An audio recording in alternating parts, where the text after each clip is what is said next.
मंत्रिमंडळातून काढा. धनंजयला पक्षपात केला दादा, मंत्रिमंडळातून काढून टाका त्याला. हो दादा, धनंजयला पद देऊ नका. दादा तुम्ही आमचं म्हणणं ऐकून घ्या पाहिजे होतं. दादा जनतेचं म्हणणं देऊ नका दादा. त्याच्या एकट्यामुळे सगळ्या नसून टाकले दादा. हो दादा आमचं म्हणणं ऐकून घ्या. दादा मंत्रिमंडळातून धनंजयला पक्षपात केला दादा, मंत्रिमंडळातून काढून टाका त्याला. हो दादा, धनंजयला पद देऊ नका. दादा तुम्ही आमचं म्हणणं ऐकून घ्या पाहिजे होतं. दादा जनतेचं म्हणणं देऊ नका दादा. त्याच्या एकट्यामुळे सगळ्या नसून टाकले दादा. हो दादा आमचं म्हणणं ऐकून घ्या. काही दिवसांपूर्वी महाराष्ट्र हादरला आणि हळहळला, तो म्हणजे बीड जिल्ह्यात झालेल्या केज तालुक्यातील मस्साजोग गावचे सरपंच यांच्या हत्येनं. त्यांचं अपहरण करून त्यांची हत्या करण्यात आली होती.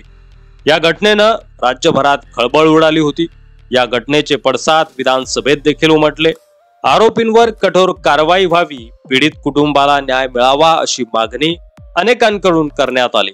दरम्यान आज राष्ट्रवादी शरद पवार गटाचे अध्यक्ष शरद पवार यांनी मस्साजोग मध्ये जाऊन संतोष देशमुख यांच्या कुटुंबाची भेट घेतली.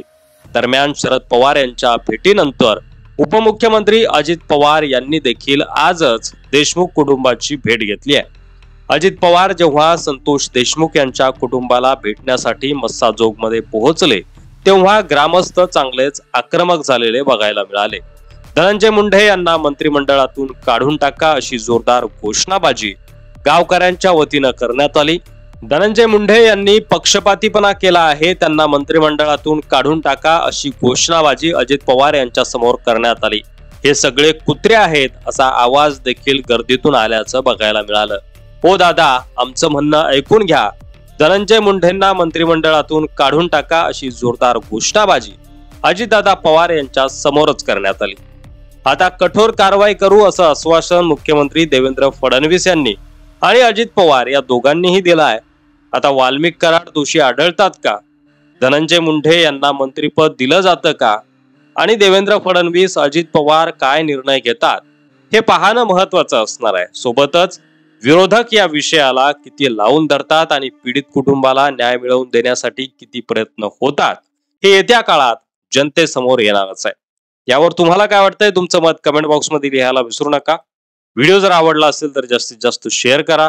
चॅनलवर नवीन असाल तर सबस्क्राईब करायला विसरू नका. धन्यवाद.